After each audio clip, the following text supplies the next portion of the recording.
영국이 사랑하고 런던 시민들이 사랑하는 하이드파크. 이곳은 멋과 낭만이 넘칩니다. 하지만 해가 진 후 이곳은 낮의 따뜻함과는 정반대로 바뀌게 되죠. 이곳뿐만이 아닙니다. 뉴욕의 센트럴파크, 독일의 티어가르텐도 상황은 다르지 않습니다. 세계의 유명한 공원들은 밤이 되면 시민들이 피해야 할 곳으로 변합니다. 하지만 동아시아의 한 도시에선 정반대 현상이 일어나고 있었습니다. 밤 11시, 여성들이 혼자 조깅을 하고 노인들이 벤치에서 편히 잠들고 있었습니다. 한밤중의 강변에서요. BBC의 베테랑 프로듀서 리아 샌더스는 이 영상을 보고 냉소를 지었습니다. 상하이에서 한 번 속았던 그녀는 이번에야말로 진실을 밝혀내겠다고 다짐했죠. 과연 서울의 밤은 정말 안전한 걸까요? 아니면 또다시 교묘하게 꾸며진 연출일까요? 회의적이었던 한 기자가 직접 목격한 놀라운 진실, 지금 바로 시작하겠습니다. 잠깐만요. 혹시 지금 어디서 듣고 계신가요? 구독과 좋아요 미리 눌러주시면 건강하고 행복한 기운 듬뿍 받으실 거예요. 저는 런던 BBC 본사 회의실 유리창 너머로 템스강을 내려다보고 있었습니다. 회의 테이블 위엔 서울 청계천 영상이 재생되고 있었죠. 밤 11시. 여성들이 홀로 조깅하고 있었습니다. 노인들이 벤치에서 졸고 있었어요. CCTV 하나 보이지 않는 강변이었습니다.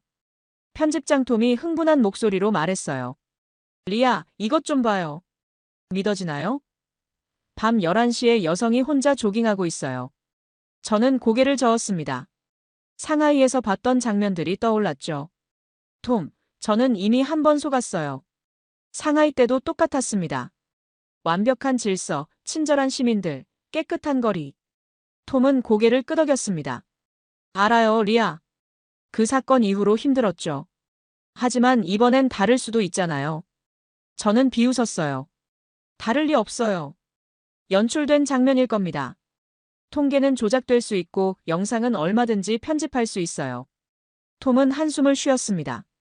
그래서 직접 보내려는 거예요. 당신 눈으로 확인하라고요. 그때도 그랬습니다. 상하이 프로젝트.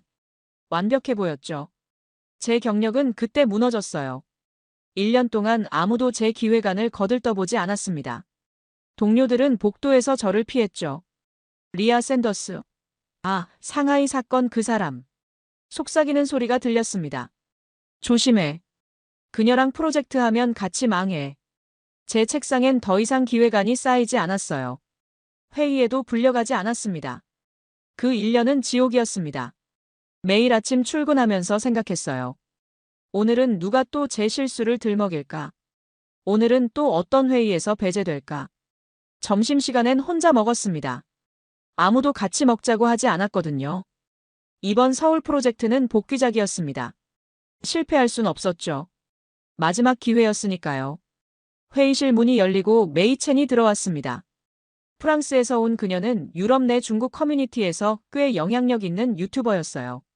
채널 구독자가 100만 명이 넘었습니다.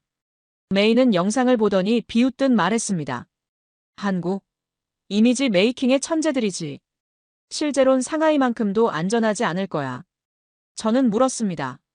어떻게 알아요? 가본 적 있나요? 메이는 차갑게 웃으며 대답했죠. 갈 필요 없어. 동아시아 도시들은 다 비슷해. 통제와 연출로 만들어진 안전이야. 내 아버지가 말했어. 중국이든 한국이든 일본이든 다 똑같다고. 그녀는 저를 똑바로 쳐다봤습니다. 리아, 너도 상하이 때처럼 또 속을 거야. 배우지 못했구나. 그 말이 가슴에 박혔어요. 톰이 끼어들었습니다. 그래서 리아를 보내려는 거예요. 직접 확인하라고요. 메이, 당신도 함께 가실래요? 같이 확인하시죠. 메이는 고개를 저었습니다. 난 갈 필요 없어. 이미 아니까. 내 채널 구독자들도 동의할 거야. 한국은 허상이라고. 내가 영상 하나 올리면 진실이 드러날 거야. 톰은 제게 말했습니다. 리아, 직접 가보는 게 어때요? 상하이 때처럼 속지 말고 이번엔 진실을 파헤쳐봐요. 당신이 아니면 누가 하겠어요? 저는 노트북을 덮으며 고개를 끄덕였습니다. 좋아요. 가보죠. 하지만 제 안엔 또렷한 목표가 있었어요. 서울의 허상을 까발리는 것. 그들이 감춘 진실을 찾아내는 것. 메이가 틀렸다는 걸 증명하는 게 아니었습니다. 메이가 옳다는 걸 증명하는 거였죠. 그래야 제가 다시 신뢰를 얻으니까요. 냉철한 기자로 돌아올 수 있으니까요. 회의가 끝나고 메이가 복도에서 저를 불렀습니다. 리아, 잠깐.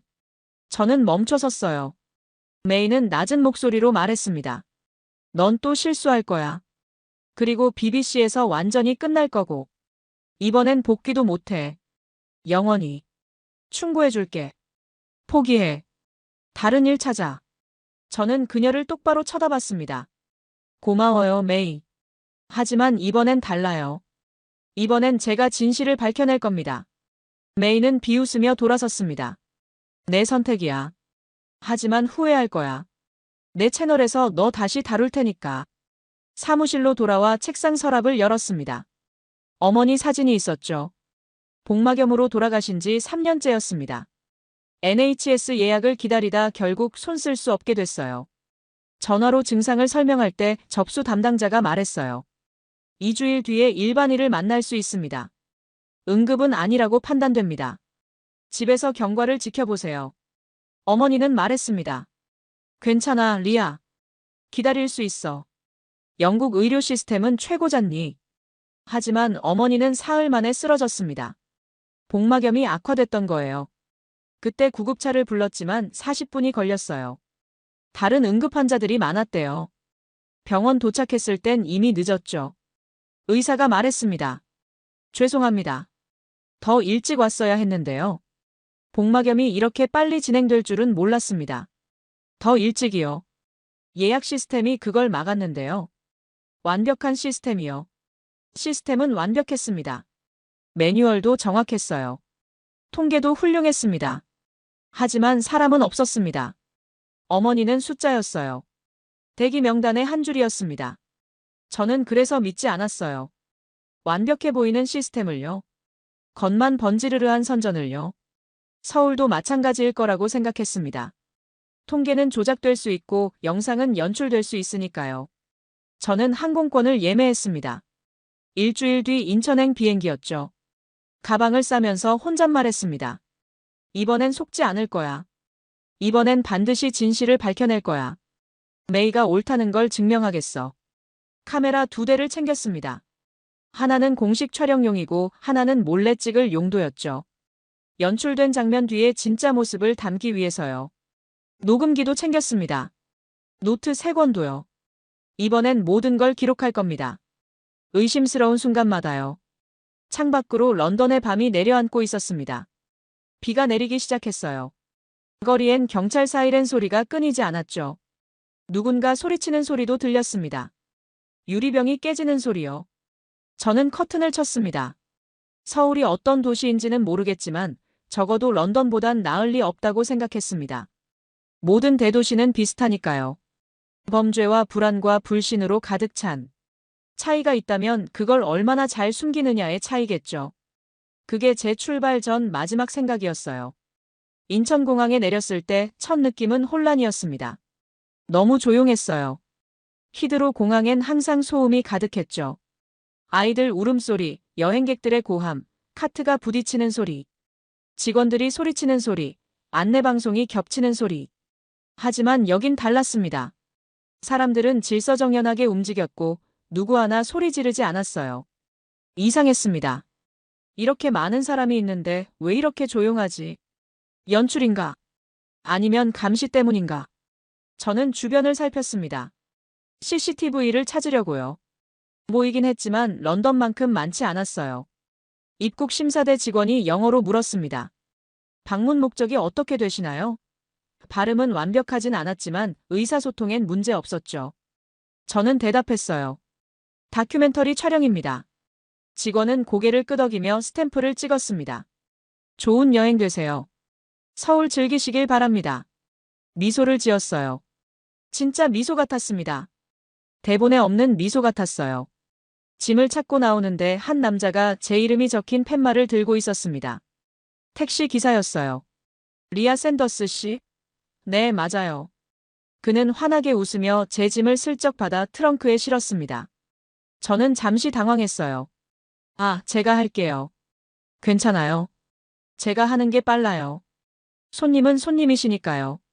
차 안은 깨끗했습니다. 담배 냄새도 먼지도 없었죠. 런던 택시와는 완전히 달랐어요. 런던 택시는 늘 무언가 냄새가 났거든요. 기사는 계속 말을 걸었습니다. 서울은 처음이세요? 네. 오, 그럼 제가 좋은 곳 많이 알려드릴게요. 어디 가고 싶으세요? 제가 추천해드릴게요. 저는 짧게 대답했습니다. 일 때문에 왔어요. 그는 고개를 끄덕이며 더 이상 묻지 않았어요. 하지만 백미러로 가끔 저를 보더니 웃었습니다. 서울 좋은 도시예요. 안전해요. 밤에 혼자 다녀도 괜찮아요. 저는 속으로 비웃었습니다. 모든 택시기사가 그렇게 말하겠지. 대본이 있는 거겠죠. 관광객에게 하는 말. 차창 밖으로 서울의 풍경이 지나갔습니다. 고층 빌딩들, 깨끗한 도로, 질서정연한 차선. 겉으로만 보면 완벽했어요. 하지만 겉과 속은 다른 법이죠. 호텔에 도착했을 때 프런트 직원도 영어를 했어요. 환영합니다. 체크인 도와드릴게요. 여권 부탁드립니다. 3분 만에 끝났죠. 효율적이었습니다. 너무 효율적이었어요. 마치 훈련받은 것처럼요. 객실은 12층이에요. 엘리베이터는 저쪽입니다. 편안한 시간 보내세요. 방에 들어가 창문을 열었습니다. 밤 9시였는데 거리는 환했어요. 사람들이 걷고 있었고 상점들은 여전히 불을 밝히고 있었습니다. 하지만 시끄럽지 않았어요. 그저 고요한 활기였죠. 런던이라면 이 시간엔 술 취한 사람들 소리로 가득했을 텐데요. 싸우는 소리, 욕하는 소리, 병 깨지는 소리. 저는 카메라를 챙겨 밖으로 나갔습니다. 첫 촬영지는 청계천이었어요. BBC 회의실에서 봤던 그곳이죠. 호텔에서 15분 거리였습니다. 밤 10시가 넘었는데도 사람들이 많았습니다. 조깅하는 여성들, 산책하는 커플들, 벤치에 앉아 책을 읽는 노인, 아이들과 함께 산책하는 부부. 저는 카메라를 들었습니다. 이 장면들을 찍기 시작했죠. 하지만 어딘가 이상했어요. CCTV가 보이지 않았습니다. 런던이라면 10m마다 카메라가 있을 텐데요. 여긴 아무것도 없었어요. 아니, 전혀 없는 건 아니었습니다. 멀리 몇 대 보이긴 했어요. 하지만 런던의 10분의 1도 안 됐습니다. 그런데도 사람들은 편안해 보였습니다. 한 여성이 혼자 조깅하며 지나갔어요. 이어폰을 끼고 주변을 경계하지 않은 채요. 런던에서라면 상상도 못할 일이었죠. 런던에선 밤에 혼자 조깅하는 여성을 본 적이 없어요. 저는 계속 걸었습니다. 주변을 관찰하면서요. 어디선가 연출의 흔적을 찾아야 했습니다. 숨겨진 카메라라든지 배치된 사람들이라든지 경찰이 곳곳에 숨어 있다든지. 하지만 보이지 않았어요. 모두가 자연스러웠습니다. 너무 자연스러웠어요. 그게 오히려 의심스러웠습니다. 다리 위에서 물을 내려다보는데 뭔가 움직였어요. 수달이었습니다. 도심 한복판의 수달이라니. 저는 믿을 수 없었어요. 혹시 사육하는 건가? 아니면 특별히 방사한 건가? 촬영을 위해 준비한 건가? 옆에 서 있던 한 남자에게 물었습니다. 실례지만 저게 진짜 수달인가요? 남자는 웃으며 말했습니다. 네, 서울의 상징이에요. 순이라고 불러요. 매일 밤 이 시간이면 나타나요. 진짜요? 매일요? 네, 진짜예요. 3년째 여기 살고 있어요. 새끼도 낳았어요. 지금 3마리예요. 가끔 다른 시간에도 보여요. 저는 카메라를 겨눴죠. 수달은 유유히 헤엄치다 물 위로 올라왔습니다. 털을 털고 주변을 둘러보고 다시 물속으로 사라졌어요. 그 장면을 보는 동안 이상한 기분이 들었습니다. 연출이라기엔 너무 자연스러웠어요. 동물은 거짓말을 하지 않으니까요. 동물은 대본대로 움직이지 않으니까요. 하지만 저는 고개를 저었습니다. 아직 확신할 순 없다고요. 수달 한 마리로 도시 전체를 판단할 순 없다고요. 호텔로 돌아오는 길에 편의점에 들렀습니다. 물을 사려고요. 계산대 직원은 젊은 여성이었는데 혼자 있었어요. 밤 12시가 넘은 시간인데 말이죠.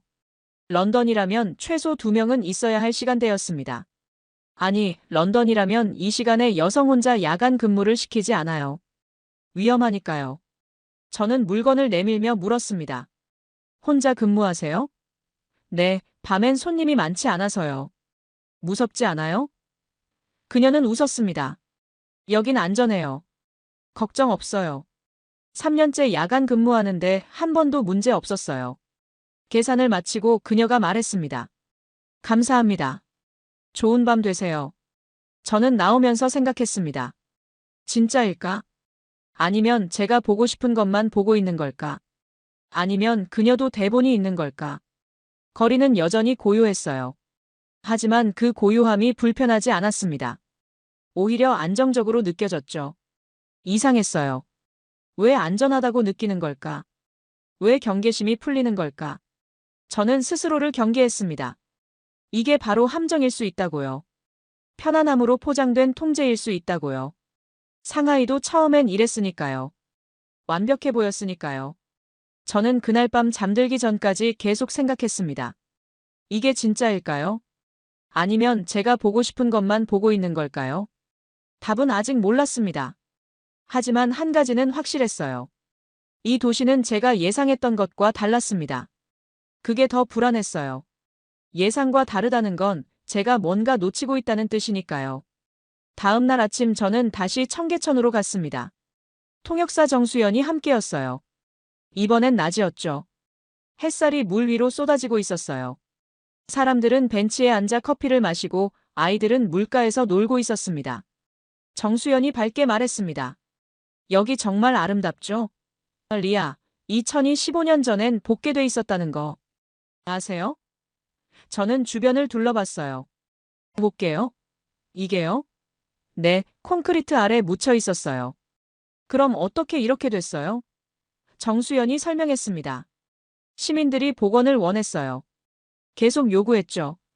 정부는요? 처음엔 반대했어요. 예산도 없었고 교통 문제도 있었고요. 하지만 시민들이 포기하지 않았어요. 저는 믿기 어려웠습니다. 런던에선 시민이 요구해도 10년은 걸리니까요. 아니, 10년이 아니라 20년이요. 백로가 있네요.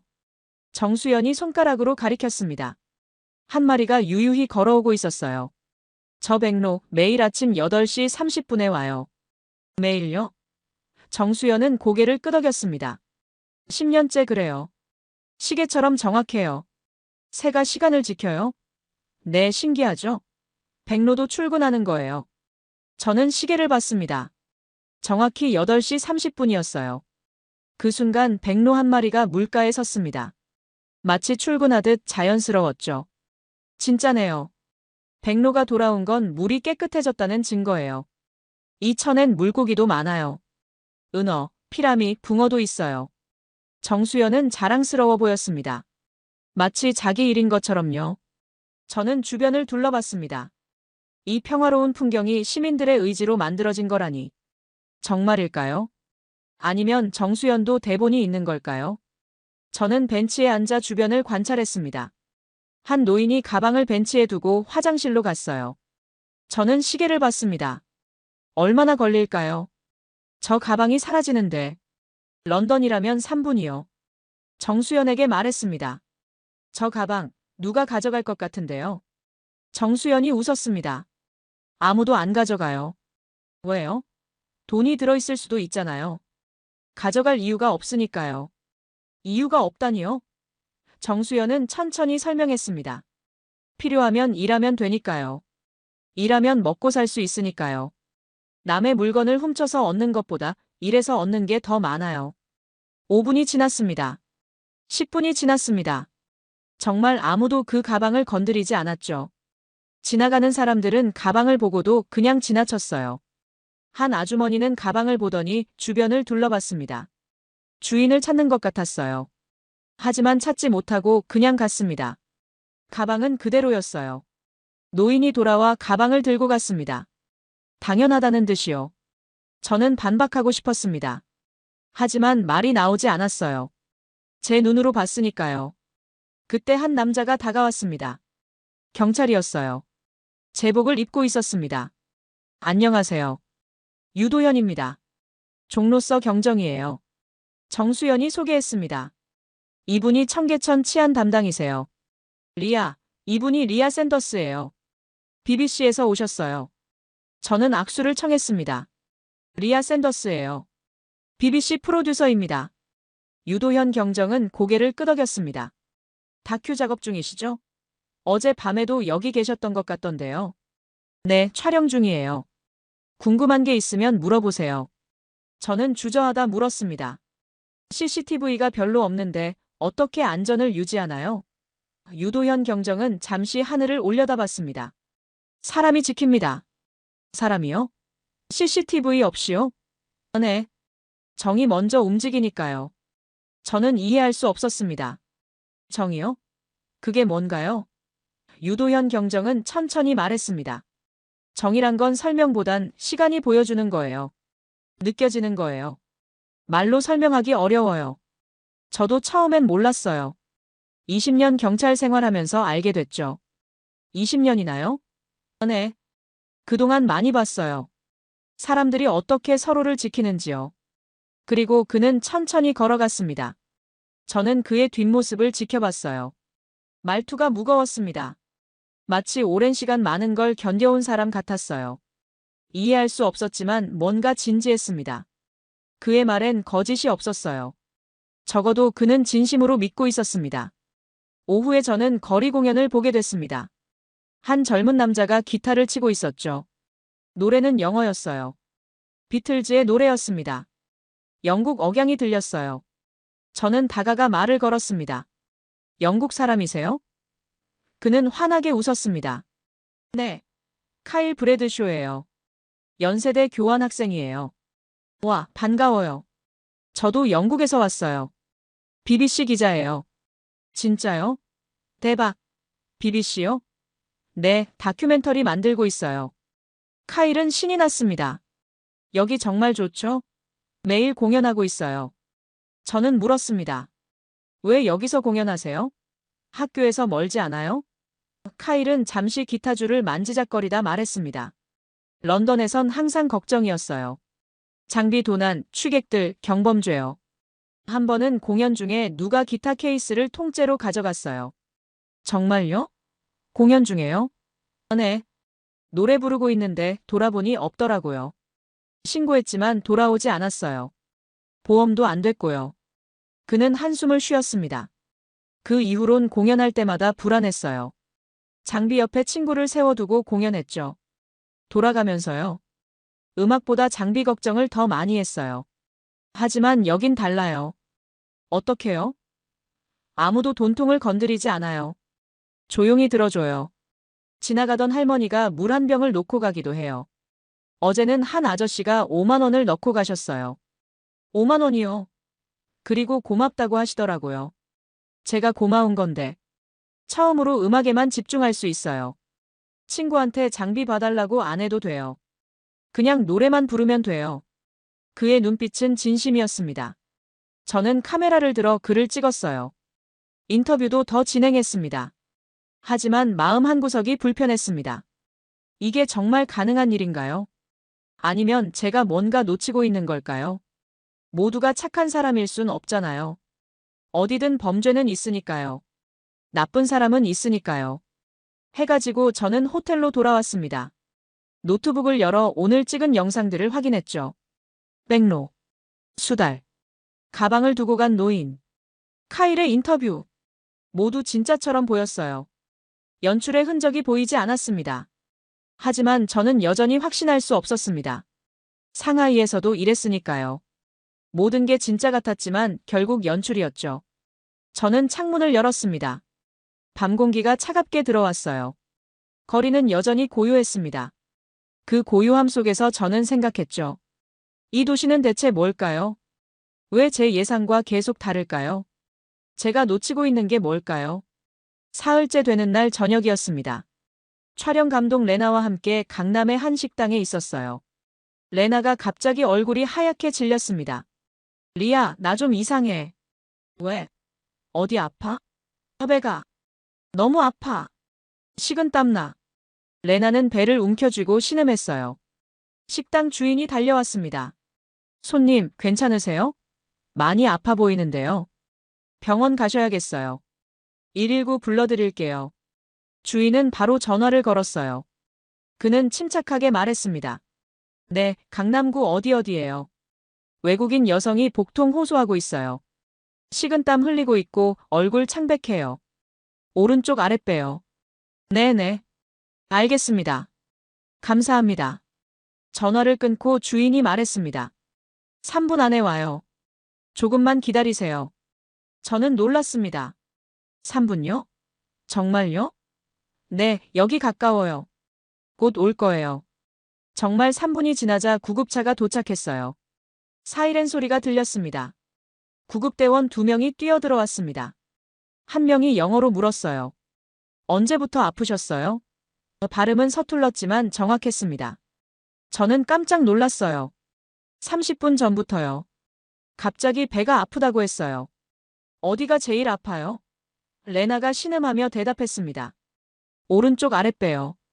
구급대원은 고개를 끄덕이며 레나를 살폈습니다. 맹장일 수 있어요. 바로 병원 가야 해요. 빨리 움직여야 해요. 레나는 들것에 실렸고 저도 함께 구급차에 탔습니다. 저 보호자예요. 같이 가도 되나요? 네, 당연하죠. 같이 타세요. 저는 급하게 레나의 가방과 제 가방을 챙겼습니다.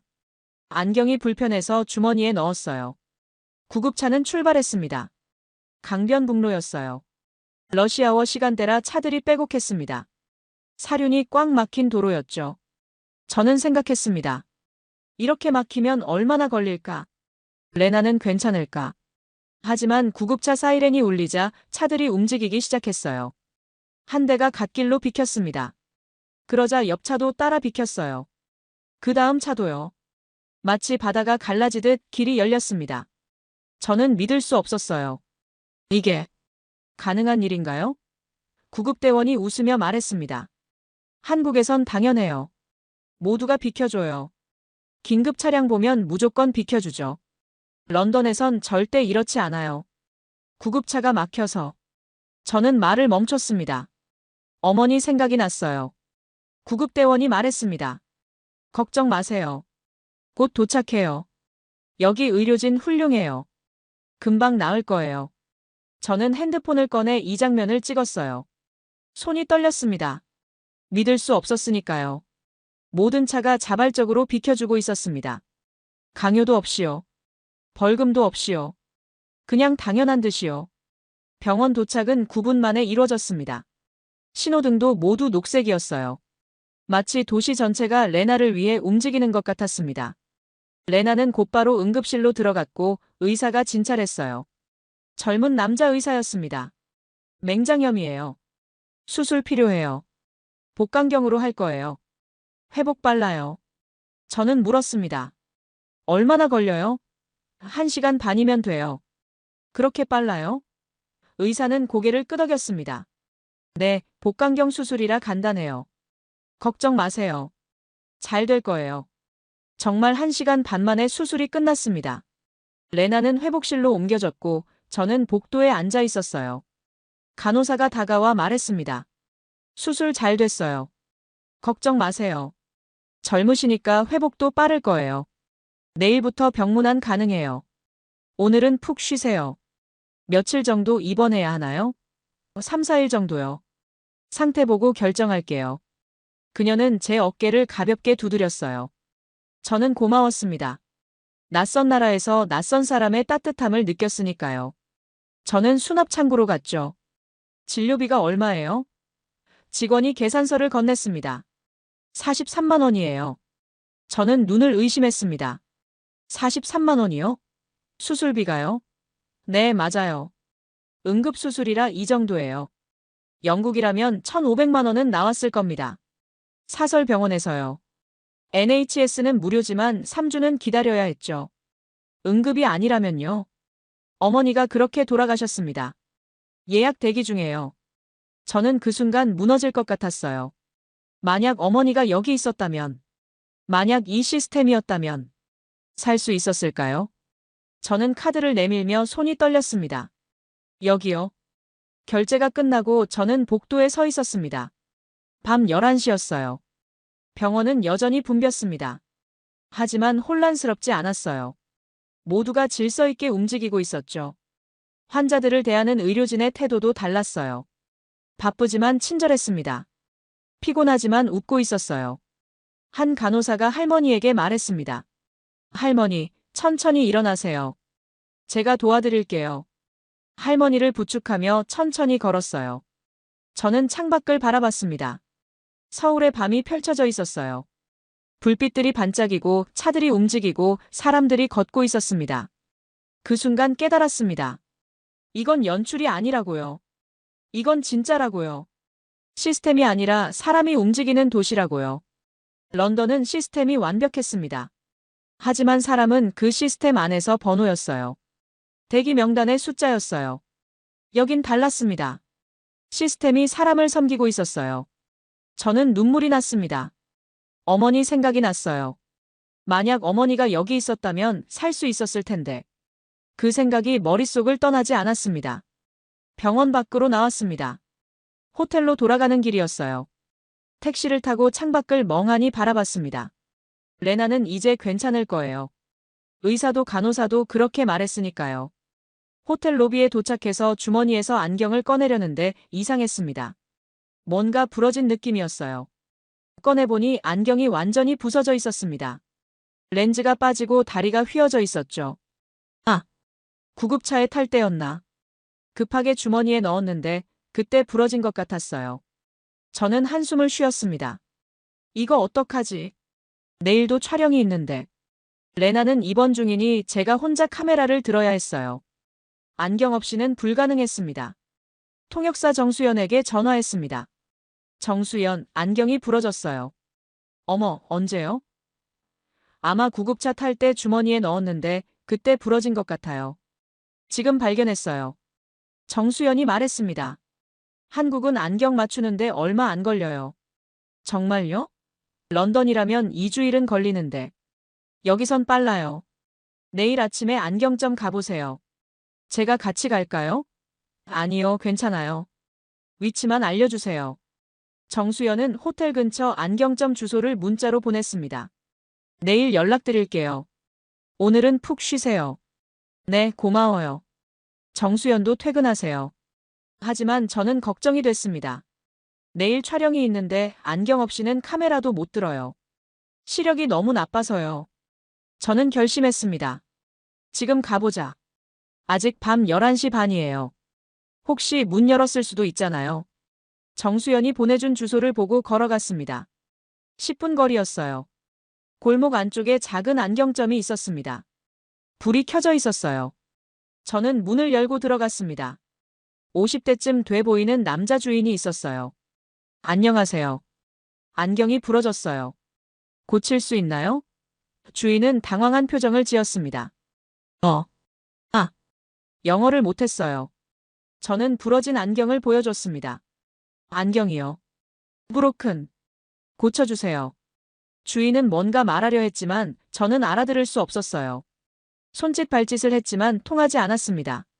그는 미안하다는 표정을 지었고 저는 점점 화가 났습니다. 여긴 수도인데 왜 영어가 안 통해요? 주인은 계속 뭔가 말했지만 한국어였어요. 저는 답답했습니다. 오늘 하루 종일 모두가 영어를 했는데 구급대원도 의사도 간호사도 왜 이 사람만 못하죠? 무시당하는 기분이었어요. 됐어요.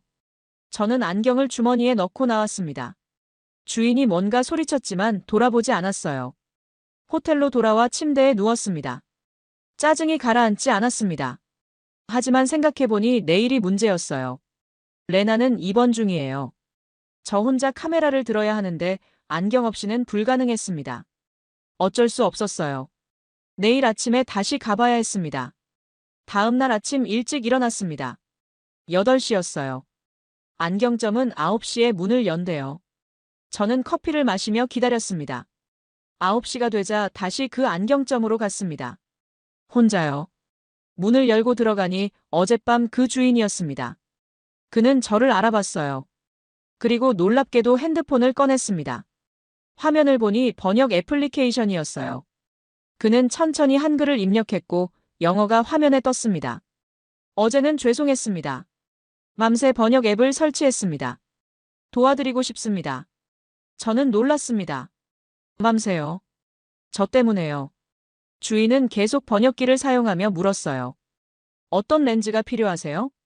도수가 어떻게 되세요? 저는 대답했습니다. 마이너스 4.5예요. 주인은 고개를 끄덕이며 시력 검사를 시작했죠. 최신 장비였어요. 런던에서 쓰던 것보다 더 정밀했습니다. 화면엔 숫자들이 정확하게 표시됐어요. 검사는 10분 만에 끝났습니다. 주인은 렌즈를 고르기 시작했어요. 그리고 직접 커팅했습니다. 손놀림이 능숙했죠. 기계를 다루는 모습이 마치 예술가 같았어요. 저는 시계를 봤습니다. 20분이 지났어요.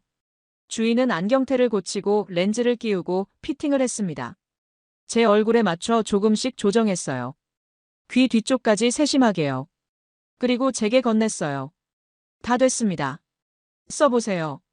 번역기 목소리가 들렸습니다. 저는 안경을 썼습니다. 세상이 선명하게 보였어요. 이전 안경보다 훨씬 잘 보였습니다. 와, 정말 잘 보여요. 저는 거울을 봤습니다. 완벽했어요. 30분 만에요. 저는 물었습니다. 얼마예요? 주인은 번역기에 입력했습니다. 4만 원입니다. 저는 믿을 수 없었습니다. 4만 원이요? 정말요? 런던이라면 최소 30만 원은 나왔을 겁니다. 그것도 2주일 기다린 후에요. 여긴 30분 만에 4만 원에 끝났어요. 저는 카드를 내밀었습니다. 손이 떨렸어요. 결제가 끝나고 주인은 웃으며 말했어요. 번역기를 통해서요. 좋은 하루 되세요. 감사합니다. 저는 번역기에 입력했습니다. 어제 화내서 정말 죄송해요. 밤새 번역 앱 설치하셨다니 감동이에요. 주인이 번역기를 봤습니다. 그리고 손을 흔들었어요. 괜찮아요. 이해해요. 영어 못해서 제가 더 죄송해요. 손님 도와드리고 싶었어요. 저는 나오면서 눈물이 났습니다. 어제 화를 낸 게 부끄러웠어요. 주인은 영어를 못했지만 최선을 다했습니다. 밤새 번역 앱을 설치하고요. 정성을 다해 도와줬어요. 언어가 통하지 않아도 진심은 통했습니다. 저는 그 순간 깨달았습니다. 제가 틀렸다고요. 중요한 건 영어가 아니라 마음이라고요. 시스템이 아니라 사람이라고요. 저는 다시 안경점으로 들어갔습니다. 주인에게 말했어요. 땡큐. 땡큐 소 머치. 엄지를 치켜 세웠습니다. 주인은 웃으며 고개를 끄덕였죠. 손을 흔들었어요. 저는 나오면서 생각했습니다. 이 도시는 시스템이 아니라 사람으로 움직인다고요. 완벽하지 않지만 진심이 있다고요. 그게 더 중요하다고요. 완벽한 영어보다 불완전한 진심이 더 따뜻하다고요. 카페에 들어가 커피를 마시며 새 안경을 만졌습니다. 세상이 선명했어요. 그리고 제 마음도 선명해졌습니다. 이제 확신했어요. 이 도시는 진짜라고요. 닷새째 되는 날 저녁이었습니다. 호텔방에서 촬영 영상들을 정리하고 있었어요. 수달, 백로, 카일의 인터뷰, 응급차 장면, 안경점 에피소드. 모든 게 진실이었습니다. 저는 편집 계획을 세우고 있었죠. 그때 핸드폰이 울렸습니다. 편집장 톰이었어요. 리아, 문제가 생겼어요. 무슨 문제요? 메이첸이 영상을 올렸대요. 서울에 대해서요. 저는 노트북을 열어 메이의 채널로 들어갔습니다. 제목이 보였어요. 서울 치안의 허상이라고요. 조회수가 이미 10만을 넘고 있었습니다. 영상을 재생했습니다. 메이는 차분한 목소리로 말하고 있었어요. 서울의 안전은 조작됐습니다. 이 CCTV 영상들을 보세요. 화면엔 폭력 사건들이 나열됐습니다. 칼부림, 강도, 폭행. BBC가 또다시 속고 있습니다. 상하이 때처럼요. 리아 샌더스는 배우지 못했습니다. 저는 화면을 멈췄습니다. 손이 떨렸어요. 메이가 보여준 CCTV 영상들을 자세히 봤습니다. 뭔가 이상했어요. 화질이 너무 깨끗했고 각도가 부자연스러웠습니다. 그리고 영상 속 간판들이 한글이 아니었어요. 중국어였습니다. 저는 영상 전문가에게 분석을 요청했죠. 파일을 보내고 기다렸어요. 다음 날 답이 왔습니다. 조작된 영상입니다. 메타데이터를 보니 상하이와 광저우에서 촬영된 거예요. 한국 영상이 아닙니다. 저는 안도했습니다. 하지만 문제는 여론이었어요. 메이의 영상은 이미 100만 뷰를 넘었습니다. 댓글들은 메이를 지지하고 있었죠. 역시 동아시아는 다 똑같아. 한국도 중국도 마찬가지야. 리아 샌더스는 또 속았네. 저는 책상을 움켜쥐었습니다. 톰에게 전화했습니다. 톰, 영상이 조작됐어요. 뭐라고요? 메이가 보여준 CCTV는 중국 거예요. 한국 게 아니에요. 확실해요? 네, 전문가 분석 결과예요. 톰은 한숨을 쉬었습니다. 법적 대응 들어가야겠네요. 하지만 여론은 이미. 저는 정수연에게 전화했습니다. 상황을 설명했죠. 정수연은 침착했습니다. 유도현 경정을 만나보세요. 왜요? 그분이라면 뭐라고 하실지 궁금해요. 다음 날 저는 청계천에서 유도현 경정을 만났습니다. 그는 메이의 영상을 이미 알고 있었어요. 왔어요. 많이 속상하시죠? 네. 제가 또. 유도현 경정은 말했습니다. 거짓은 소리 지르지만 진심은 남습니다. 무슨 말씀이세요? 거짓말은 크게 떠들어요. 사람들 관심 끌려고요. 하지만 진심은 조용해요. 그냥 있어요. 시간이 지나면 다 드러나요. 저는 물었습니다. 어떻게 그렇게 확신하세요? 유도현 경정은 잠시 침묵했습니다. 그리고 말했어요. 제 딸 이야기 해드릴게요. 딸은 청계천 생태보건팀이었어요. 10년 전부터 이 프로젝트에 참여했죠. 3년 전 교통사고로 세상을 떠났어요. 죄송합니다. 딸의 꿈은 인간과 자연이 공존하는 도시였어요. 사람들이 믿지 않았어요. 도심에 수달이 돌아올 리 없다고요. 하지만 딸은 포기하지 않았어요. 그리고 지금 수달이 있고 백로가 있어요. 유도현 경정은 계속 말했습니다. 저는 지금도 매일 이곳을 순찰해요. 딸의 꿈을 지키기 위해서요. 거짓은 크게 소리치지만 결국 사라져요. 진심은 조용하지만 계속 남아요. 저는 아무 말도 할 수 없었습니다.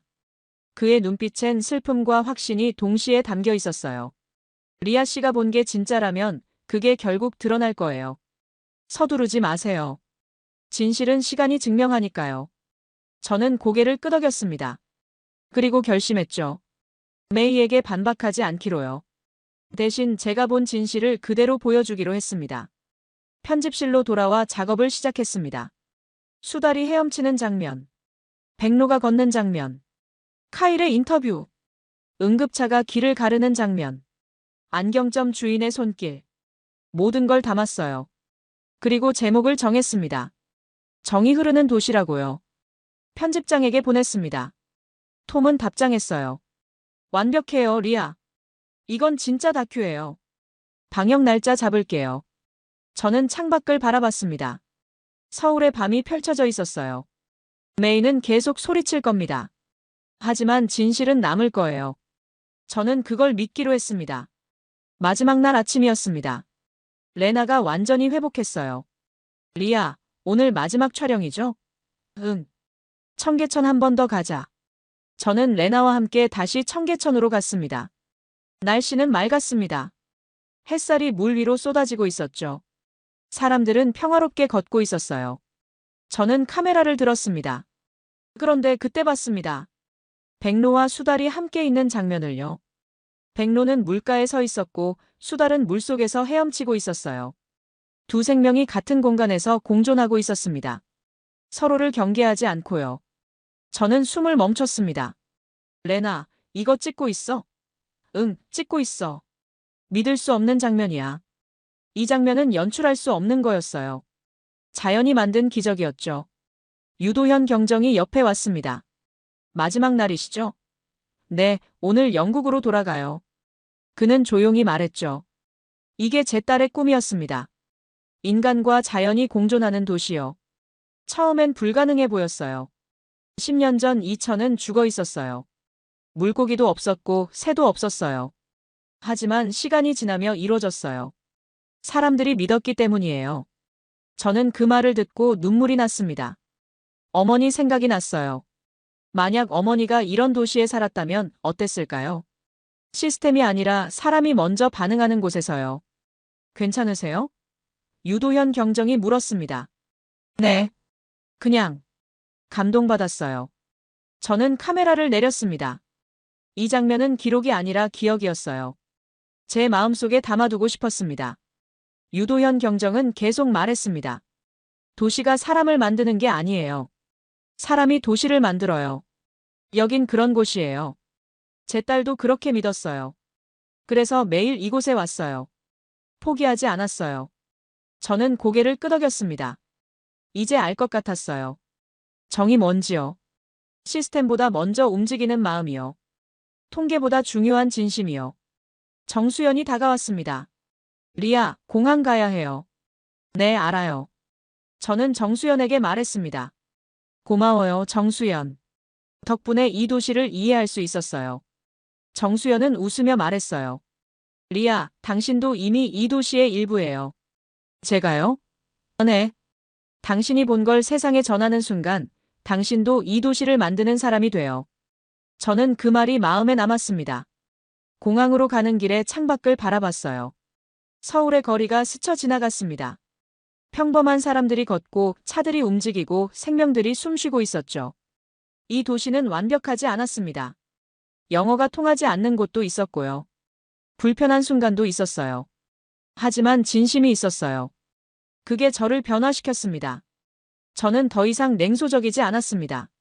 상하이 때의 실패도 이제 용서할 수 있을 것 같았어요. 그건 제가 배워야 할 순간이었으니까요. 비행기에 오르며 생각했습니다. 돌아가서 이 이야기를 전해야겠다고요. 제가 본 진실을요. 서울은 통계가 아니라 사람이 만든 도시라고요. 완벽한 시스템이 아니라 불완전한 진심으로 움직이는 도시라고요. 그리고 그게 더 아름답다고요. 한 달 뒤 런던이었습니다. BBC에서 다큐가 방영됐어요. 제목은 정이 흐르는 도시였습니다. 저는 편집실에서 방송을 지켜봤죠. 수달이 헤엄치는 장면부터 시작됐습니다. 그리고 백로 카일의 인터뷰, 응급차가 길을 가르는 장면, 안경점 주인의 손길. 모든 게 화면에 담겼어요. 마지막은 유도현 경정의 말이었습니다. 사람이 도시를 만듭니다. 방송이 끝나고 반응이 쏟아졌습니다. 시청자 게시판이 폭발했어요. 믿을 수 없다. 이게 진짜인가요? 우리도 이렇게 될 수 있을까요? 부정적이지 않았어요. 감동했다는 댓글들이 대부분이었죠. 톰이 전화했습니다. 리아, 대박이에요. 조회수가 폭발하고 있어요. 파리, 베를린, 암스테르담에서 연락이 왔어요. 다들 같은 질문을 해요. 우리도 가능할까요? 라고요. 저는 답했습니다. 가능하다고 전해주세요. 사람이 먼저 움직이면요. 다큐는 유럽 전역에서 조회수 1억 뷰를 넘었습니다. BBC 역사상 가장 많이 본 다큐 중 하나가 됐죠. 메이 첸의 채널은 삭제됐습니다. 영상 조작이 전문가 분석으로 밝혀졌고 법적 조치가 들어갔어요. 메이는 사과문도 없이 사라졌습니다. 저는 그녀를 원망하지 않았어요. 그저 안타까웠습니다. 진실을 보지 못한 게요. 한 달 뒤 저는 옥스퍼드에서 강연 요청을 받았습니다. 주제는 도시와 사람이었어요. 강연장은 가득 찼습니다. 학생들, 교수들, 저널리스트들이 모여 있었죠. 저는 무대에 섰습니다. 정은 번역되지 않는 단어입니다. 하지만 느낄 수는 있어요. 서울에선요. 사람들은 조용히 들었습니다. 저는 냉소적인 사람이었습니다. 시스템을 믿었고 통계를 신봉했어요. 하지만 서울에서 배웠습니다. 사람이 먼저라는 걸요. 강연이 끝나고 한 학생이 물었습니다. 우리도 그런 도시를 만들 수 있나요? 저는 대답했습니다. 가능해요. 믿는 사람들이 있다면요. 시작은 작아도 돼요. 한 사람이 다른 사람을 도우면요. 그게 모이면 도시가 변해요. 그날 밤 호텔방에서 창밖을 바라봤습니다. 런던의 밤이 펼쳐져 있었어요. 여전히 사이렌 소리가 들렸고 거리는 어두웠습니다. 하지만 저는 희망을 느꼈어요. 변화는 가능하다고요. 서울이 증명했으니까요. 저는 노트북을 열어 새 기획안을 쓰기 시작했습니다. 다음 다큐 제목은 정이 흐르는 세계였어요. 서울처럼 사람이 먼저 움직이는 도시들을 찾아가는 거였죠. 편집장에게 보냈습니다. 톰은 즉시 답장했어요. 완벽해요, 리아. 이건 시리즈감이에요. 저는 웃었습니다. 그리고 생각했죠. 이제 시작이라고요. 저는 더 이상 냉소적이지 않았습니다. 세상은 변할 수 있어요. 한 사람씩 한 도시씩요. 저는 그걸 믿게 됐습니다. 서울 덕분에요. 어머니가 살던 세상은 차가웠지만 제가 만들 세상은 따뜻할 수 있어요. 그게 제가 서울에서 배운 마지막 교훈이었습니다.